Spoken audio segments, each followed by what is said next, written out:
आज की इस वीडियो में हम लोग क्लास 10th के इंग्लिश ग्रामर में टेंस को पढ़ने वाले हैं और ये हमारा टेंस का पार्ट 1 है जहां पर हम लोग इसके बेसिक कंसेप्ट को पढ़ेंगे। यहाँ पर मैं आपको ऐसा कंसेप्ट बताऊंगा जो शायद आज तक आपने नहीं पढ़ा होगा, इसलिए आप इस वीडियो को लास्ट तक देखें, कहीं पर भी स्किप मत कीजिए वीडियो को। अगर आप इस वीडियो को अच्छे तरीके से देखते हैं तभी आप हमारे आगे आने वाले वीडियोज को अच्छे तरीके से समझ पाएंगे, इसलिए आप इस वीडियो को एकदम अच्छे तरीके से देखिए। और देखिए वैसे बच्चे जिनको इंग्लिश में बहुत ही ज़्यादा प्रॉब्लम होता है और विशेष करके टेंस में जिसे प्रॉब्लम होता है, आज के बाद आपका किसी भी प्रकार का टेंस में कोई भी प्रॉब्लम नहीं होगा, क्योंकि देखिए यहाँ पर मैं आपको 0 to हीरो लेवल का कंसेप्ट देने वाला हूँ। मतलब जिसको कुछ भी नहीं आता है ना, आप हमारी इस वीडियो को एक बार देख लीजिए, आपको लगेगा कि नहीं अब मुझे कुछ कुछ आ रहा है। और जैसे कि मैं आपसे बार बार कह रहा हूँ कि ये हमारा बेसिक कंसेप्ट का वीडियो है, यहाँ पर मैं आपको बहुत सारे बेसिक कंसेप्ट देने वाला हूँ। तो चलिए एक एक करके हम लोग सारे बेसिक कंसेप्ट को सीखते हैं। तो सबसे पहले हम लोग बात करते हैं सब्जेक्ट यानी कि कर्ता। देखिए हमारा क्या है कि हम लोग यहाँ पर जो टेंस पढ़ने वाले हैं ना, एकदम बेसिक से पढ़ेंगे, एकदम बेसिक से, ठीक है। अब देखिए सबसे पहले हम लोग बात करेंगे सब्जेक्ट, जिसको हम लोग हिंदी से बोलते हैं कर्ता। अब ये सब्जेक्ट क्या होता है, जब आप बनाएंगे, जब आप वर्किंग रूल को देखेंगे तब हर जगह आपको सब्जेक्ट लिखा हुआ मिलेगा। तो ये सब्जेक्ट क्या चीज़ होता है, तो देखिए सब्जेक्ट मतलब क्या होता है कि काम करने वाले को कर्ता यानी कि सब्जेक्ट कहते हैं। बात समझ में आया। कोई एक वाक्य है, उस वाक्य में जो काम कर रहा है, जो काम को कर रहा है उसे हम लोग क्या बोलेंगे, सब्जेक्ट बोलेंगे, जिसे हिंदी से हम लोग कर्ता कहते हैं। क्लियर है। आप एग्जांपल देख लीजिए, जैसे कि राम पढ़ता है, ये एक वाक्य है यहाँ पर। मैं खाना खा रहा हूँ, वह विद्यालय जा रहा है। अब देखिए यहाँ पर ये जो 3 वाक्य है, इन तीनों वाक्य में कौन कौन काम कर रहा है। तो पहला वाक्य अगर देखेंगे तो राम पढ़ता है, मतलब यहाँ पर पढ़ने का काम कौन कर रहा है, तो राम कर रहा है। बात समझ में आ रहा है ना। चलिए आगे देखें, दूसरे वाक्य को देखेंगे कि मैं खाना खा रहा हूं, यहां पर काम कौन कर रहा है, तो मैं क्या कर रहा है, खाना खाने का काम कर रहा है। वह विद्यालय जा रहा है, मतलब यहां पर विद्यालय कौन जा रहा है, वह। बात समझ में आया ना। तो यहां पर जो राम है, मैं है, वह है, ये सब क्या है, सब्जेक्ट है। हमने लिखा है कि इन वाक्य में राम, मैं, वह सब्जेक्ट है। ये शायद आपको पता होगा। अभी हम लोग बहुत सारे अच्छे चीज़ों को यहाँ पर सीखने वाले हैं। तो आपको समझ में आया कि मतलब किसी भी वाक्य में जो काम को करेगा, यानी कि काम करने वाले को ही हम लोग क्या बोलेंगे, सब्जेक्ट बोलेंगे, जिसे हम लोग हिंदी से कर्ता भी कहते हैं। तो सब्जेक्ट शायद अब आपका क्लियर हो गया है, कोई डाउट नहीं होगा सब्जेक्ट के ऊपर। आगे बढ़ते हैं, आगे के कंसेप्ट को सीखते हैं और आप इस टेबल को एकदम अपने दिमाग में ठोक लीजिए, इस टेबल को आप एकदम जान लीजिए। देखिए इस टेबल में क्या क्या है। पहला बात तो इधर हमारा पर्सन है, पर्सन में हमारा सबसे पहले फर्स्ट पर्सन है, ये हमारा सेकंड पर्सन है और ये हमारा थर्ड पर्सन है। ये हमारा सिंगुलर नंबर है, ये हमारा प्लूरल नंबर है। आपको नहीं जानना होगा कि पर्सन क्या है, फर्स्ट पर्सन क्या है, सेकंड पर्सन क्या है, थर्ड पर्सन क्या है, सिंगुलर नंबर क्या है, प्लूरल नंबर क्या है, ये सब के बारे में आपको कुछ भी नहीं जानना है। आप सिंपल से इस टेबल को याद रखिए। क्या आपको याद रखना है कि देखिए फर्स्ट पर्सन सिंगुलर नंबर में हमारा क्या होता है, आई होता है। फर्स्ट पर्सन प्लूरल नंबर में हमारा क्या होता है, वी होता है। सेकंड पर्सन सिंगुलर नंबर में हमारा यू होता है, सेकंड पर्सन प्लूरल नंबर में भी हमारा यू होता है। थर्ड पर्सन सिंगुलर नंबर में हमारा ही होता है, सी होता है, ईट होता है। अब यहाँ पर हमने एक लिखा हुआ है। अब आप सोच रहे होंगे कि सर ये आपने एक क्या लिख दिया है। अब यहाँ पर एक वस्तु भी हो सकता है, एक व्यक्ति भी हो सकता है, मतलब कोई एक चीज रहेगा, कोई एक चीज कुछ भी हो सकता है। जैसे कि मान के चलिए कोई एक व्यक्ति रहेगा, जैसे कि मान के चलिए राम रह गया, तो राम हमारा किस में आ जाएगा, थर्ड पर्सन सिंगुलर नंबर में। क्लियर है। कोई एक चीज, कोई भी एक चीज रहे, वह क्या होगा, हमारा थर्ड पर्सन सिंगुलर नंबर में चलेगा। अब थर्ड पर्सन प्लूरल नंबर का बात करें तो यहाँ पर एक दे होता है, और कोई भी चीज जो एक से अधिक हो, जो एक से अधिक हो, जैसे कि मान के चलिए 2 व्यक्ति है, एक व्यक्ति है हमारे पास राम और एक व्यक्ति है मान के चलिए कि मोहन, ठीक है। तो कोई भी 2 व्यक्ति रहेगा, मतलब एक से अधिक जब आपका आ जाएगा तो ये थर्ड पर्सन प्लूरल नंबर में आ जाएगा। मतलब कोई भी चीज, कोई भी एक से अधिक हो, चाहे वो व्यक्ति हो, वस्तु हो, कोई भी चीज हो। बात समझ में आया, क्लियर है। देखिए तो ये तो आपको समझ में आ रहा है क्या है क्या नहीं है। तो इस टेबल को आप अपने दिमाग में ठोक लीजिएगा, मतलब याद कर लीजिएगा। ये टेबल भी शायद आपको पता होगा, आप जानते होंगे, लेकिन यहाँ पर मैं आपको आगे और बहुत अच्छे अच्छे कंसेप्ट बताने वाला हूँ जो शायद आप नहीं जानते हैं। क्लियर है। अब देखिए यहाँ पर जो सबसे ज़्यादा मेरा यूजफुल है ये वाला, ये जो घर है ना, ये घर सबसे ज़्यादा इंपॉर्टेंट है। ये हमारा क्या है, थर्ड, तो थर्ड को हम लोग लिखते हैं THIRD। ये क्या है, पर्सन, तो PERSON। और ये हमारा है सिंगुलर नंबर, और इसको हम लोग शॉर्टकट में लिखते हैं। इसका हम लोग T लेते हैं, इसका हम लोग P लेते हैं, इस सिंगुलर का हम लोग S लेते हैं और नंबर का हम लोग N लेते लेते हैं और जब सबको एक साथ लिखते हैं ना तो ये हो गया TPSN। बात समझ में आया? TPSN यानी कि थर्ड पर्सन सिंगुलर नंबर। तो थर्ड पर्सन सिंगुलर नंबर में हमारा क्या क्या होता है? तो एक होता है ही, एक होता है सी, एक होता है ईट, और कोई भी एक चीज हो तो वह हमारा थर्ड पर्सन सिंगुलर नंबर में आएगा। तो यहां पर हमने लिखा कि ही, सी, ईट, और कोई भी एक चीज हो वो हमारा किस में आएगा? TPSN में, यानी कि थर्ड पर्सन सिंगुलर नंबर में। यहां तक क्लियर है? देखिए इस चीज को आपको एकदम बहुत ही अच्छे तरीके से जानना है। अगर आप इस चीज को एकदम अच्छे तरीके से सीख गए हैं तब कोई दिक्कत नहीं होने वाला है। ठीक है, इस टेबल को आपको जानना है क्योंकि बहुत सारे जगहों पर हम लोग इस टेबल का ये जो TPSN है ना, विशेष कर किसका, ये जो TPSN है यानी कि थर्ड पर्सन सिंगुलर नंबर, इसका हम लोग यूज करेंगे। जैसे कि मैंने आपसे शुरू में ही कहा है कि ये हमारा बेसिक कंसेप्ट का वीडियो है, इसलिए मैं यहाँ पर आपको एकदम बेसिक कंसेप्ट देने वाला हूँ। क्लियर है? आगे बढ़ते हैं, चलिए आगे देखते हैं। आगे देखिए, अब यहाँ पर जो एक कंसेप्ट मैं आपको बताऊंगा बहुत ही सुंदर सा और लाजवाब कंसेप्ट है। वीडियो बनाने में मुझे थोड़ा सा लेट हो गया। लेट इसीलिए हुआ क्योंकि देखिए मैंने एकदम हर एक चीज़ को एकदम अच्छे तरीके से अरेंज किया पहले कि क्या आपको पढ़ना है, क्या आपको सीखना है, आपके लिए क्या यूजफुल है, आपके लिए क्या जरूरी है, वही चीज़ मैं आपको बताऊंगा। जो सो बता के आपका टाइम मुझे बर्बाद नहीं करना है। क्लियर है? चलिए थोड़ा सा वर्ब के बारे में बात कर लेते हैं। देखिए जो वर्ब का जो फॉर्म्स होता है तो 5 प्रकार का होता है। एक होता है V1, एक होता है V2, एक होता है V3, एक होता है V4, एक होता है V5। देखिए V1 से लेकर ये जो V3 है ना, ये आपको याद रखना पड़ता है। V4 आपको याद नहीं रखना है, V5 भी आपको याद नहीं रखना है। V4 में हम लोग क्या करते हैं, जो V1 रहेगा उसके साथ ING लगा लेते हैं। जैसे कि मान के चलिए गो है तो गो के साथ हम लोग क्या करेंगे, ING लगा देंगे, यानी कि गोइंग। बात समझ में आया?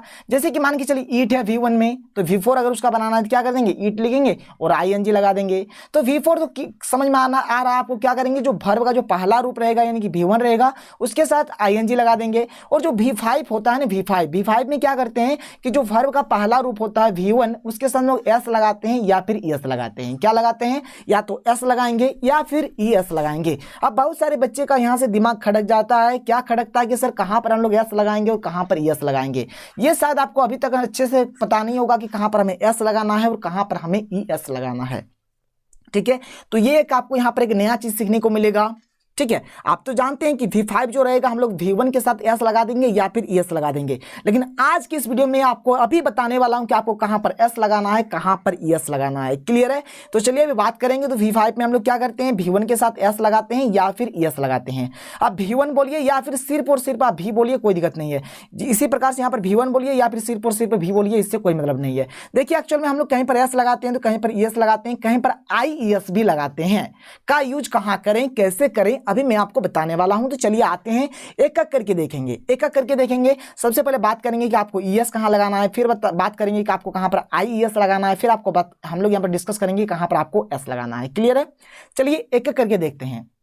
सबसे पहले हम लोग बात करते हैं रूल 1 कि कहां पर आपको ES लगाना है, कहां पर आपको ES लगाना है। तो देखिए जिन वर्ब के अंत में O, X, Z, CH, SS, SH हो उसमें ES का प्रयोग करें। बात समझ में आया? कि अगर लास्ट में वर्ब का जो लास्ट मतलब जो हमारा अक्षर होगा अगर वो हमारा O हो, X हो, Z हो, CH हो, SS हो, SH हो तो उसमें ES लगाएंगे। जैसे देखिए यहाँ पर क्या है, GO, लास्ट में हमारा O है तो हमने यहाँ पर ES लगा दिया, लास्ट में हमारा यहाँ पर O है तो ES लगा दिया, लास्ट में यहाँ पर X है तो हमने यहाँ पर ES लगा दिया, लास्ट में यहाँ पर CH है तो यहाँ पर हमने ES लगा दिया, लास्ट में हमारा SH है तो यहाँ पर हमने ES लगा दिया, लास्ट में हमारा SS है तो हमने यहाँ पर ES लगा दिया। क्लियर है? समझ में आ रहा है कि लास्ट वर्ड अगर आपका क्या हो, O हो, X हो, Z हो, CH हो, SS हो या फिर SH हो तो इनमें आपको क्या करना है, ES का प्रयोग करना है। क्लियर है? ES तो आपको कोई अब कंफ्यूजन नहीं करेगा, आप एकदम आसानी से कभी भी बता सकते हैं कि हाँ कहाँ पर आपको ES लगाना है।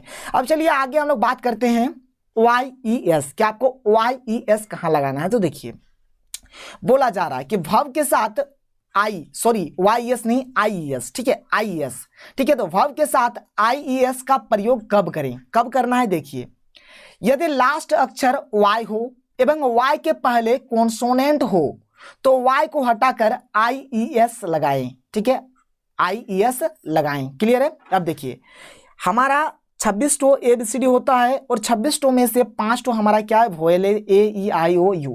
ये 5 टो हमारा क्या है, वोवेल है, और जो बच जाता है 21 टो ये हमारा होता है कॉन्सोनेंट। क्लियर है। अब देखिए बोला जा रहा है कि अगर Y के पहले क्या हो, कॉन्सोनेंट हो, तो Y को आपको हटा देना है और IES लगा देना है। Y को आपको हटा देना है और IES लगा देना है। तो देखिए यहाँ पर एग्जाम्पल FLY है, Y के पहले L है, देखिए यहाँ पर तो हमारा L आता नहीं है, मतलब ये तो वोवेल तो है नहीं, ठीक है, यानी क्या है, कॉन्सोनेंट है। और जब कॉन्सोनेंट रहेगा तो इस Y को हटा देंगे और इसके बदले देखिए हमने क्या लगा दिया है, IES।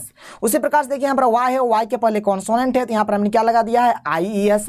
उसी प्रकार से यहाँ पर Y है, Y के पहले कॉन्सोनेंट है, इसलिए हमने यहाँ पर लगा दिया है IES। मान के चलिए कि अगर Y के पहले क्या हो, वोवेल हो, जैसे Y है, Y के पहले वोवेल है ना, A हमारे पास, तो यहाँ पर हमने सिर्फ S लगाना है। तो हमें क्या करना है, सिर्फ S लगाना है। जैसे प्ले का क्या होता है, प्लेज, से का क्या होता है, सेज, पे का क्या होता है, पेज। समझ में आया कि नहीं आया। तो इस प्रकार से हम लोग यहाँ पर काम को करेंगे कि अगर Y के पहले कॉन्सोनेंट रहेगा तो Y को हटा देंगे और उसके बदले IES का प्रयोग करेंगे, और अगर Y के पहले वोवेल हो तो क्या करेंगे सर, सिंपल से हम लोग S लगाएंगे। यहाँ पर किसी भी प्रकार का किसी को यहाँ पर हटाएंगे नहीं। बात समझ में आया, क्लियर है। ES कहाँ लगाना है आप समझ गए, IES कहाँ लगाना है समझ गए। चलिए रूल 3 के ऊपर डिस्कस करते हैं कि आपको S कहाँ लगाना है। तो रूल 1 एंड 2 को छोड़कर बाकी वर्ब के साथ S लगाते हैं। रूल 1 को छोड़ दीजिए, रूल 2 को छोड़ दीजिए, और जो बच जाते हैं वहां पर आपको सिंपल सा S लगाना है। तो वीट के लिए वीट्स, यहाँ पर HELP है तो यहाँ पर HPLS लिख दिया हमने, CUT है CUTS लिख दिया, GIVE है तो GIVES कर दिया। क्लियर है, समझ में आया कि नहीं आया। रूल 1 को और 2 को छोड़ दीजिए, बाद बाकी जो भी बच जाते हैं वहां पर हम लोग क्या लगाएंगे, S लगाएंगे। ये आपको एक नया चीज सीखने को मिला यहाँ पर। चलिए आगे बढ़ते हैं। आप ये जो वर्ब का जो फॉर्म्स होता है कि यानी कि V1 V2 V3 V4 V5 ये आप सीख गए, कोई दिक्कत नहीं है। आगे बढ़ते हैं। अब देखिए यहाँ पर आपको जो मेन चीज सीखना है, ठीक है, आपको देखिए जो आपको यहाँ पर जो ट्रांसलेशन, मतलब ट्रांसलेशन बोलिए, ग्रामर बोलिए, जो आपको यहाँ पर टेंस आप जो पढ़ेंगे ना, तो यहाँ पर आपको 4 टाइप के सेंटेंस पर आधारित क्वेश्चंस आपको मिल सकता है। देखिए सेंटेंस का भी हम लोग बहुत ही जल्द एक लेक्चर आने वाला है जहाँ पर हम लोग सीखेंगे सिंपल, कॉम्प्लेक्स और कंपाउंड सेंटेंस। लेकिन अभी यहाँ पर मैं आपको दूसरे टाइप के सेंटेंस के ऊपर डिस्कस कर रहा हूँ। देखिए क्या है, एक है अफर्मेटिव सेंटेंस, एक है हमारा नेगेटिव सेंटेंस, एक है इंट्रोगेटिव सेंटेंस, एक है नेगेटिव इंट्रोगेटिव सेंटेंस। क्लियर है। अफर्मेटिव सेंटेंस को हम लोग क्या बोलते हैं, सकारात्मक वाक्य बोलते हैं, जिसको शॉर्टकट में हम लोग लिखेंगे A.S। ठीक है, A यानी अफर्मेटिव और S यानी कि सेंटेंस। क्लियर है। नेगेटिव सेंटेंस को हम लोग बोलते हैं नकारात्मक वाक्य, और इसको हम लोग शॉर्टकट में लिखेंगे NS, यानी कि नेगेटिव के लिए N और सेंटेंस के लिए S। देखिए अभी मैं आपको बता रहा हूं, जब हमारा आगे पार्ट 2 पार्ट 3 वीडियो आएगा ना, वहां पर मैं केवल और केवल AS NS IS NIS इस तरह का यूज करूंगा। इसलिए मैं आपसे बार बार कह रहा हूं कि ये जो आपका लेक्चर है ना, इसको आप देखिए, और यहां पर देखिए मैं आपको बहुत ही सुंदर तरीके से बताऊंगा कि अगर आप केवल और केवल अगर आप अफर्मेटिव के अगर स्ट्रक्चर को अगर आप जानते हैं तो आप इसी से नेगेटिव बना देंगे, इंट्रोगेटिव बना देंगे और नेगेटिव इंट्रोगेटिव बना देंगे। बहुत ही सिंपल सा ट्रिक बताने वाला हूं। एक्चुअली में ट्रिक नहीं है, कंसेप्ट है, लेकिन अभी मैं आपको बताऊंगा। चलिए आगे बात करते हैं। नेगेटिव वाला हो गया। इंट्रोगेटिव सेंटेंस को हम लोग बोलते हैं प्रश्नवाचक वाक्य, जिसको शॉर्टकट में लिखेंगे IS। नेगेटिव इंट्रोगेटिव सेंटेंस यानी कि नकारात्मक प्रश्नवाचक वाक्य, जिसको हम शॉर्टकट में लिखते हैं NIS। और इन दो वाक्य में क्या होता है, प्रश्न चिन्ह रहता है। इन दोनों वाक्य में क्या होता है, प्रश्न चिन्ह। जैसे देखिए अभी आप समझ नहीं पा रहे क्या सर, अफर्मेटिव सेंटेंस मतलब सकारात्मक वाक्य मतलब क्या, जिसमें आपका नहीं वर्ड नहीं रहता है। जैसे कि मैं खाता हूं, राम पढ़ता है, मैं 2 घंटे से पढ़ रहा हूं, आप खेल रहे हैं, आप पटना जा चुके हैं, मतलब इस तरह का वाक्य रहेगा। मतलब यहाँ पर नहीं वाला वर्ड नहीं आपको देखने को मिलेगा। नेगेटिव में क्या होगा, नहीं वाला वर्ड आएगा। जैसे कि मैं नहीं खाता हूं, मैं नहीं पढ़ता हूं, आप नहीं सोते हैं, ठीक है, मैं 2 घंटे से नहीं पढ़ रहा हूं, इस प्रकार का वाक्य आएगा। इंट्रोगेटिव सेंटेंस मतलब प्रश्नवाचक। प्रश्नवाचक जान गए हैं आप, यहां पर एक प्रश्न पूछा जाएगा कि क्या मैं 2 घंटे से पढ़ रहा हूं, क्या मैं खाता हूं, मैं क्या खाता हूं, मैं क्यों खाता हूं, मतलब कुछ इस प्रकार से आएगा। नेगेटिव इंट्रोगेटिव में क्या होगा, प्रश्न वाला भी रहेगा और नेगेटिव यानी कि नकारात्मक वाक्य भी रहेगा। मतलब प्रश्न वाला रहेगा, साथ ही साथ नहीं वाला वर्ड रहेगा। जैसे कि क्या मैं 2 घंटे से नहीं पढ़ रहा हूं, क्या मैं नहीं खा रहा हूं, इस तरह का आपको कुछ मिलेगा यहाँ पर। मतलब प्रश्न वाला भी मिलेगा, नहीं वाला भी मिलेगा। अब जो मैं आपको कंसेप्ट बताने वाला हूं शायद आपको नहीं पता होगा, चलिए सीखते हैं। ठीक है, देखिए पहला बात यहाँ पर कुछ चीजों के ऊपर आप ध्यान रखिए। जैसे कि एक होता है क्वेश्चन वर्ड। क्वेश्चन वर्ड को हम लोग शॉर्टकट में QW लिखेंगे, जिसको हम लोग प्रश्नवाचक शब्द भी बोलते हैं। जैसे कि व्हाट मतलब क्या होता है, क्या होता है क्या है, ठीक है। व्हाट मीन्स क्या होता है, क्या। हु मीन्स कौन, हाउ मीन्स कैसे, व्हेयर मीन्स कहाँ, व्हेन मीन्स कब, व्हाई मीन्स क्यों। देखिए आपको मैं दो तरह का भी एक सेंटेंस बता रहा हूं, ठीक है। जैसे एक है क्या मैं खा रहा हूं, क्या मैं खा रहा हूं, ठीक है। एक मैंने ये सेंटेंस बोला आपसे, और एक मैं बोल रहा हूं कि मैं क्या खा रहा हूं, मैं क्या खा रहा हूं, खा रहा हूं। तो क्या ये दोनों सेंटेंस एक ही है, एक ही टाइप के हैं, एक ही टाइप के बनेंगे? तो नहीं, बिल्कुल नहीं। ये दोनों सेंटेंस में ना आकाश जमीन का अंतर है। दोनों का मतलब ये जो दोनों सेंटेंस अगर हम लोग ट्रांसलेट करेंगे इंग्लिश में तो इसमें बहुत चेंजिंग होने वाला है। क्यों चेंजिंग होगा? देखिए यहाँ पर अगर आप देखेंगे सिंपल सा आपको एक ही चेंजिंग देखने को मिलेगा। यहाँ पर ये जो QW है यानी कि जो क्वेश्चन वर्ड है ये आपका वाक्य के पहले है, और इसमें क्या है क्वेश्चन वर्ड वाक्य के बीचों बीच है। क्लियर है? मतलब देखिए वाक्य के बीच में है ये, और ये वाक्य के पहले है। बात समझ में आया कि नहीं है? तो वाक्य के पहले अगर होता है तो आप किस प्रकार से बनाएंगे, और अगर वाक्य के बीचों बीच होगा तो आप किस प्रकार से बनाएंगे, यही यहाँ पर मैं आपको बताऊंगा। फिर आपको आगे और एक कंसेप्ट मिलेगा और हमारा वीडियो खत्म हो जाएगा। चलिए बात करते हैं। देखिए दोनों प्रकार के मैं आपको कंडीशन बताता हूं। तो नोट 1 देखिए कि यदि क्वेश्चन वर्ड वाक्य के शुरू में हो तो पहले हेल्पिंग वर्ब का प्रयोग करें। बात समझ में आया? अगर ये जो क्वेश्चन वर्ड है अगर ये आपको वाक्य के पहले दिख जाए, शुरू में दिख जाए, तो आपको सबसे पहले क्या लगाना है? यहाँ पर देखिए मैंने लिख दिया है हेल्पिंग वर्ब आपको सबसे पहले लगाना है। क्लियर है? जैसे यहाँ पर देखिए जो क्वेश्चन वर्ड है वाक्य के पहले है, वाक्य के शुरू में है, यहाँ पर भी वाक्य के शुरू में है। क्या आप खा रहे हैं? तो आर यू ईटिंग। बात समझ में आया? देखिए आर यू ईटिंग। अब ये किस प्रकार से बन रहा है इस चीज को भी हम लोग आगे डिस्कस करेंगे, आज की इस वीडियो में नहीं, आगे आने वाले वीडियोज में जब मैं आपको बताऊंगा प्रेजेंट कंटिन्यूअस टेंस, उस टाइम में आपको बताऊंगा। ठीक है? देखिए प्रेजेंट टेंस का एक ही वीडियो होगा, पास्ट का एक वीडियो होगा, फ्यूचर का एक वीडियो होगा। जो प्रेजेंट का वीडियो होगा उसमें टोटली हम लोग प्रेजेंट को कवर करेंगे, पास्ट वाला में पास्ट को टोटली कवर करेंगे, फ्यूचर वाला में फ्यूचर को टोटली कवर करेंगे। क्या ठीक है? समझ में आया कि नहीं आया? तो यहाँ पर ये जो क्वेश्चंस देखिए, यहाँ पर मैं आपसे क्या कह रहा था कि अगर आपका क्वेश्चन वर्ड वाक्य के शुरू में हो तो आपको सबसे पहले क्या लिखना है? Helping verb. तो ये आर हमारा क्या है? एक हेल्पिंग वर्ब है। अभी मैं आपको एक हेल्पिंग वर्ब का लिस्ट दे दूंगा, वहां से मैं आपको अभी हेल्पिंग वर्ब के बारे में बताऊंगा। तो यहाँ पर देखिए आर पहले आया है, और ये क्या है कि क्या मैं खुश हूं? तो एम आई हैप्पी। तो देखिए यहाँ पर एम आया है। क्या आया है? एम। ये हुआ हमारा रूल 1, मतलब जो अगर क्वेश्चन वर्ड वाक्य के शुरू में हो, अगर क्वेश्चन वर्ड वाक्य के बीचों बीच हो। ठीक है? यदि क्वेश्चन वर्ड वाक्य के बीच में हो तो पहले क्वेश्चन वर्ड का इंग्लिश लिखेंगे। क्लियर है? जैसे यहीं पर आप इस क्वेश्चन को देख लीजिए। ठीक है? जैसे एक सेकंड मैं इरेज कर दिया। क्या आप खा रहे हैं? इसी को अगर मैं बोलूं कि आप क्या खा रहे हैं, आप क्या खा रहे हैं, तब आप अच्छे से समझेंगे। देखिए क्या आप खा रहे हैं, इसके लिए मैंने आपको क्या बताया कि सबसे पहले तो आपको हेल्पिंग वर्ब लिख देना है। और देखिए यहां पर जब क्या आपका पहले हो, जब क्या आपका यानी कि कोई भी क्वेश्चन वर्ड अगर आपका वाक्य के शुरू में हो यानी कि पहले हो, तो आपको पहले हेल्पिंग वर्ब लगाना है। अगर यही जो क्वेश्चन वर्ड है अगर वाक्य के बीच में हो, वाक्य के बीच में हो, तो आपको क्या करना है? इसका जो इंग्लिश होगा ना, इसका जो इंग्लिश होगा इसको आपको सबसे पहले लिखना है। ठीक है?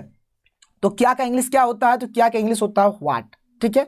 आपने लिख दिया व्हाट, बस और कुछ नहीं करना है। ये जो चीजें इस चीज को आपको पूरी जो भी है कट पेस्ट करके यहाँ पे लगा देना है कि are you eating, are you eating. बस सिंपल सा यही कहानी है, कुछ नहीं करना है। मतलब देखिए अगर आपका क्या पहले हो तो आपको हेल्पिंग वर्ब पहले लिखना है, अगर आपका क्या बीच में हो तो आपको जो भी क्वेश्चन वर्ड रहेगा यानी कि जो क्या का जो इंग्लिश होगा उसको आपको पहले लिखना है। मान के चलिए अगर आपका यहाँ पर क्यों रहता तो आप क्या लिखते कि आप क्यों खा रहे हैं, तो क्यों का पहले इंग्लिश लिखना है। क्या लिखेंगे कि व्हाई आर यू ईटिंग। बस हो गया। देखिए कितने सिंपल तरीके से हम लोग लिख रहे हैं।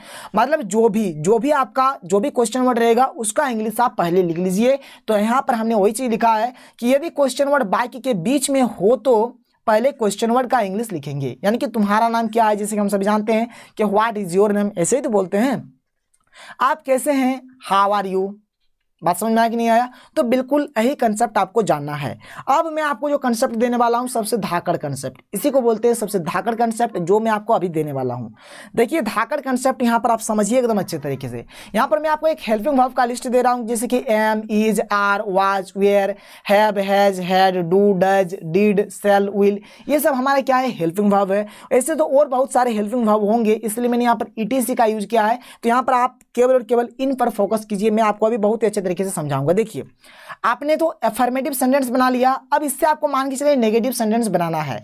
नेगेटिव सेंटेंस में आपको क्या करना, सिंपल से आपको करना है कि जो हेल्पिंग वर्ब होगा ना, हेल्पिंग वर्ब के बाद आप नॉट का यूज कीजिए, बस कुछ नहीं करना है। हेल्पिंग वर्ब के बाद आप क्या कीजिए, नॉट का यूज कर दीजिए। अगर आपका इंट्रोगेटिव सेंटेंस अगर आपको बनाना है तो आप क्या करेंगे कि जो सब्जेक्ट रहेगा ना, सब्जेक्ट के पहले आप हेल्पिंग वर्ब का यूज कर दीजिए। देखिए कितना सिंपल तरीका है कि सब्जेक्ट के पहले आपको क्या कर देना है, हेल्पिंग वर्ब का यूज कर देना है। अगर आपको नेगेटिव इंट्रोगेटिव सेंटेंस बनाना है तो पहला बात तो आपको एक इंट्रोगेटिव भी करना होगा और नेगेटिव भी करना होगा। तो इंट्रोगेटिव करने के लिए हम लोग क्या करेंगे कि सब्जेक्ट के पहले हेल्पिंग वर्ब का यूज करेंगे, जो हमने यहाँ पर ये बताया। और इसको नेगेटिव बनाने के लिए क्या करेंगे, देखिए अब यहाँ पर हेल्पिंग वर्ब के बाद नॉट नहीं लगाना है आपको, बल्कि सब्जेक्ट के बाद आपको नॉट लगाना है। बात समझ में आया कि नहीं आया? बिल्कुल एकदम अच्छे तरीके से समझिए। अभी मैं आपको चलिए एग्जांपल की मदद से बताता हूं तो आप अच्छे तरीके से समझेंगे। और यही हमारा लास्ट कंसेप्ट है। चलिए देख लेते हैं इसके एग्जाम्पल को। ठीक है, जैसे कि एक मैं ले रहा हूं कि मैं खा रहा हूं। ठीक है, मैं खा रहा हूं, क्लियर है? यहां पर मैंने एक सेंटेंस लिखा कि मैं खा रहा हूं, इसका मैं नेगेटिव कर रहा हूं कि मैं नहीं खा रहा हूं, मैं नहीं खा रहा हूं। ठीक है, इसका मैं इंट्रोगेटिव बना देता हूं। ठीक है, कि क्या मैं खा रहा हूं, क्या मैं खा रहा हूं, क्या मैं खा रहा हूं, क्लियर है? इसका मैं नेगेटिव इंट्रोगेटिव कर दे रहा हूं कि क्या मैं नहीं खा रहा हूं। ठीक है, थोड़ा ऊपर लिखते हैं यहां पर, क्या मैं नहीं खा रहा हूं। अब देखिए, मान के चलिए कि आपको कुछ भी अभी नहीं आता है, अगर आप एक का लिख दिए ना, अगर आप इसका लिख दिए फर्स्ट वाला का कि अफर्मेटिव सेंटेंस का अगर आपने लिख दिया तो आप नेगेटिव का भी लिख देंगे, इंट्रोगेटिव का भी लिख देंगे और नेगेटिव इंट्रोगेटिव का भी लिख देंगे। कैसे? तो देखिए, जैसे मैं खा रहा हूं, ये शायद आपको पता होगा क्या होगा, आई एम ईटिंग। इसका क्या होगा, आई एम ईटिंग, क्लियर है? अब देखिए, आपको बनाना है नेगेटिव सेंटेंस, तो क्या करना है कि हमेशा हेल्पिंग वर्ब के बाद नॉट का यूज करें। तो यहां पर हेल्पिंग वर्ब कौन है सर, एम है। तो एम के बाद आपको कुछ नहीं करना है, एम के बाद एक आपको नॉट लगा देना है।